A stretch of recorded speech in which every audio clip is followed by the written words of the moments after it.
La primera vez que llegó a mis oídos parte de la historia de Akakor, no me produjo interés, pues pensé que se trataba de una de esas historias que se van exagerando en la medida en que las van transmitiendo, y las pocas fotos que vi en internet me sugerían estar frente a una historia ficticia. Sin embargo, un día buscando datos, abrí un interesante reporte de un periodista digital y decidí darle mayor atención. Compré el libro Crónicas de Akakor y me di cuenta de que lo poco que había visto era solo la punta de un gran iceberg y que mientras más se ahonda en este, más va creciendo su dimensión. Y esa misma prevención escéptica la tuvieron algunos de los protagonistas de esta increíble historia, pero luego fueron precisamente ellos a mantenerla viva hasta que alguien la pudiera escribir. Ahora seré yo a contártela, y es muy posible que tú también quedes impactado y la compartas con otros. Bienvenido a bordo e iniciemos este viaje.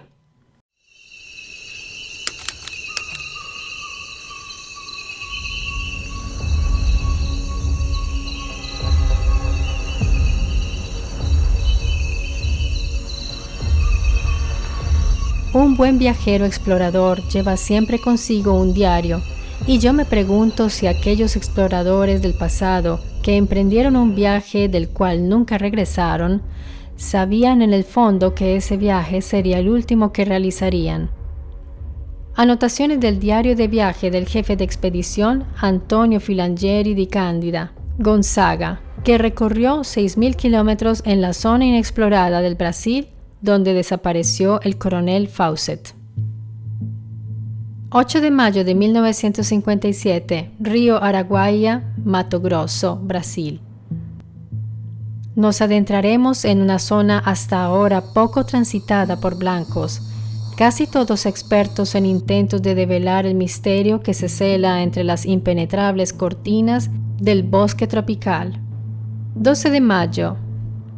Después de los Carajás encontramos la aldea de los Sabagantes del aspecto guerrero, completamente desnudos, con el arco siempre en mano. Ellos parecen vigilar las puertas de un mundo que debe ser todavía descubierto por la civilización moderna. 15 de mayo. Río Xingu, Culuene, Río das Mortes. Estamos en la zona donde el coronel Fawcett desapareció con su hijo y un compañero en 1925, llevando consigo tal vez todo lo que había recogido durante una vida entera vivida en los ríos y selvas de Sudamérica. Nos sentimos aquí como antiguos bandeirantes. El deseo de conocer, de encontrar algo que ni siquiera nosotros sabemos indicar, nos empuja siempre hacia adelante. La aventura del periodista alemán Karl Brugger comienza en un bar de Manaus, Brasil, el 3 de marzo de 1972. Su larga estancia en las selvas amazónicas y su profundo conocimiento de las tradiciones indias le permiten entrar en contacto con Tatún Kanara, el último jefe de la desconocida tribu de los aliados elegidos, los Uga Mongulala, selva amazónica, guardiana de los antiguos secretos de Akakor. La historia que sigue está conservada en los libros sagrados de la Crónica de Akakor. Son conocidos como el libro del jaguar, los libros del águila y de la hormiga, y también de la serpiente de agua. Estos marcaron la vida de Brugger para siempre. En el año 13.000 antes de la era común, brillantes naves doradas descendieron en las exuberantes selvas de Sudamérica, conducidas por majestuosos forasteros de tez blanca, rostro barbudo, espesa cabellera negra con mechas azules y 6 dedos en manos y pies. El recuerdo de su descenso perdura imperecedero en la memoria de los nativos. Decían que venían de Suerta, una constelación lejana con innumerables planetas que cruza la Tierra cada 6.000 años. Desconocida era la tecnología que poseían: piedras mágicas para mirar en cualquier parte del mundo, herramientas que lanzan rayos y tallan rocas, la capacidad de abrir los cuerpos de los enfermos sin tocarlos. Con infinito amor dieron a los indios la luz de la civilización y sentaron las bases de un vasto imperio que incluía Akakor. Acacor podría evocar alguna de las lenguas amazónicas mencionadas, especialmente las del tronco tupí-guaraní o arawak, por sus sonidos fluidos y con vocales prominentes. La inexpugnable fortaleza de piedra en el valle de las montañas de la frontera entre Perú y Brasil, Acanis en México y Acajim en Venezuela, las grandiosas ciudades de Umbaya, Ipatite en Bolivia, Emín en el Gran Río y Cadira, y majestuosos lugares sagrados como Salazare, Tiahuanaco y Manoa, en la meseta del sur. Acacor reúne una vasta red de 13 ciudades subterráneas ocultas a la vista de los intrusos, como arterias invisibles que recorren los bosques milenarios de Brasil. Su trazado reproduce fielmente Sverta, la morada cósmica de los antiguos padres. Una luz antinatural las ilumina por dentro, mientras un ingenioso complejo de conductos transporta aire y agua hasta sus profundidades. El poderoso dominio, que contaba con 362 millones de individuos, duró 3.000 años. Los antiguos padres retomaron el camino hacia los cielos con la promesa de regresar. El jefe Tatún Canara dice que la tierra pareció llorar su partida, y 13 años después, una enorme catástrofe asoló el planeta y trastornó su fisionomía, sembrando la muerte y desolación por doquier. Los hombres perdieron la fe en los dioses, degenerando y cometiendo actos crueles durante milenios. Siguió una segunda catástrofe. Una estrella gigante de cola roja impactó contra la tierra, provocando una inmensa inundación. En palabras de los sacerdotes, abro comillas, cuando la desesperación hubiera alcanzado su punto álgido, volverían los primeros maestros, cierro comillas. Y en el 3166 antes de la Era Común, las naves doradas reaparecieron. Lhasa, el Sublime, reinó en Acacor y su hermano Samon volvió por el Nilo para fundar un segundo imperio, las tierras sudamericanas, que visitaba regularmente a bordo de inmensas naves. Diversos artefactos descubiertos por los arqueólogos confirman la presencia egipcia en Sudamérica, como la roca de las escrituras, y en los años 80 el naturalista alemán Karl Stolp en Chile descubrió unas inscripciones egipcias.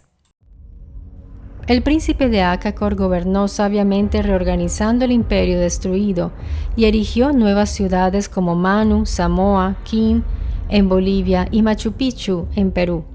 300 años permaneció en la tierra hasta que un día se dirigió a la montaña de la luna sobre los Andes y desapareció en el cielo envuelto en llamas. Una partida que recuerda mucho a la de Quetzalcóatl. Milenios de guerras contra tribus enemigas vieron a Acacor caer y levantarse una y otra vez, forjando incluso alianzas con linajes extranjeros que venían de lejos.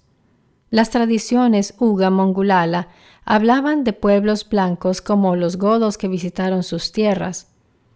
Estos confirman antiguas crónicas medievales en las que barcos vikingos partían a explorar mundos lejanos. Tras un naufragio, desembarcaban en las costas de Sudamérica.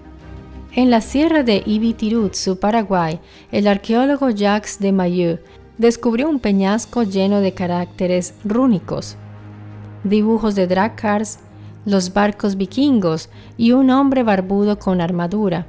Hoy los habitantes de estos territorios son de piel blanca, han desarrollado el pecho y la barba. Pero un acontecimiento aún más extraño, presagiado en las antiguas escrituras de los antepasados divinos, es la llegada a Acacor de 2.000 soldados alemanes.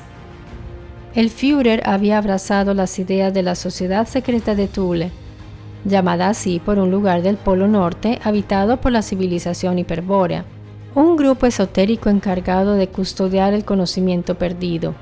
La existencia de una raza muy antigua que vivía en cuevas subterráneas estimuló la curiosidad del Führer, lo que le llevó a enviar numerosas expediciones alrededor del globo para comprobar la veracidad de sus estudios ocultistas.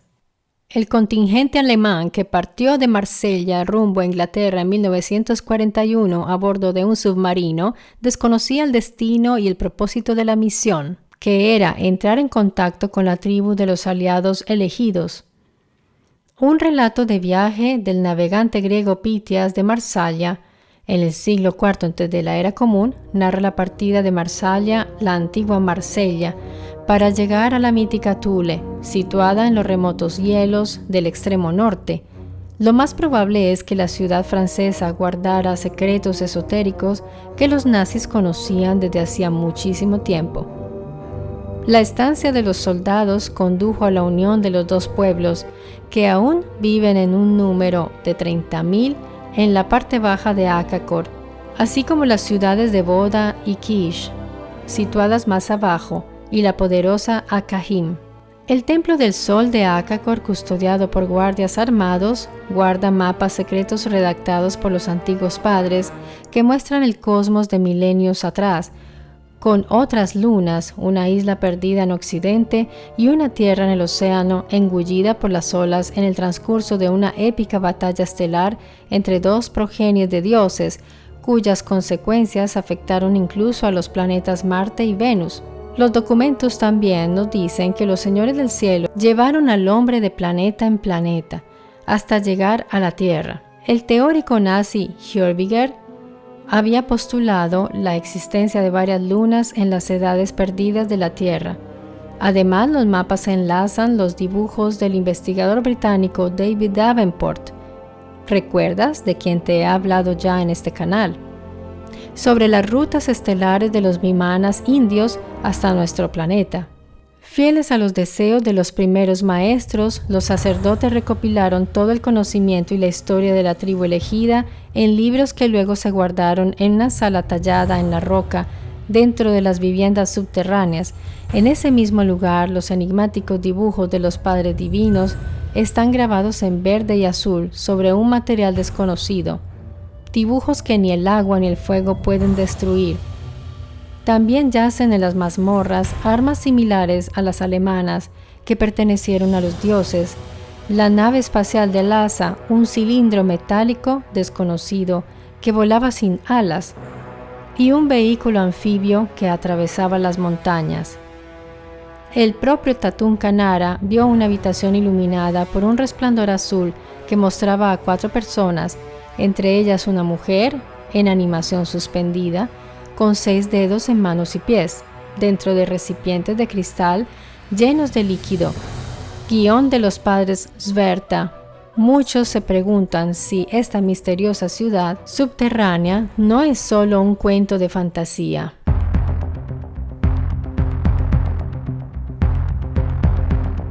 El investigador italiano Antonio Filangieri verificó las credenciales de Karl Brugger directamente con su hermano Benno durante un viaje a Múnich en la década de 1950 y obtuvo nueva información. Benno reveló que tras el asesinato de Karl, en misteriosas circunstancias en 1984, el consulado alemán había registrado el piso de Karl en Río de Janeiro y confiscado toda la documentación relativa a la expedición de Akakor. Posteriormente, las cajas con los expedientes fueron objeto de varios intentos de robo. Inexplicablemente, el cónsul en Río fue trasladado a Costa de Marfil con los documentos a cuestas. A continuación, parte del material desapareció misteriosamente cuando llegó a Alemania a petición de Benno. En 1972, el corresponsal de ARD Karl Brugger contó que había conocido a un indígena de la selva amazónica que hablaba bien alemán. Según Brugger, este indígena llamado Tatún Kanara resultó ser el gobernante del pueblo Uga Mongulala y príncipe de Akakor, una mítica ciudad subterránea que fue sede y capital del Tercer Imperio de América, después del Azteca y el Inca. Según Tatún Kanara, Akakor floreció ya en el siglo XII antes de la Era Común, y a partir de ella se originaron las culturas tiahuanaco e inca. Además, Tatún Kanara informó a Brugger de que un grupo de hombres de la SS nazis llegaron a Akakor en submarino al final de la Segunda Guerra Mundial y se integraron en la vida de la tribu. Brugger escribió que viajó por el Alto Purus junto a Tatún Kanara, pero que nunca llegó al mítico Akakor. Su canoa se volteó y al perder alimentos y medicinas ya no tuvo más ganas de continuar a pie. Tatún Kanara, para salvar sus libros sagrados, se los confió al obispo M. Grotti, quien los envió al Vaticano poco antes de morir en un accidente aéreo. Desde entonces no se ha vuelto a saber nada de Akakor. Debo comentarte que estuve investigando al obispo M. Grotti y no he encontrado ninguna información.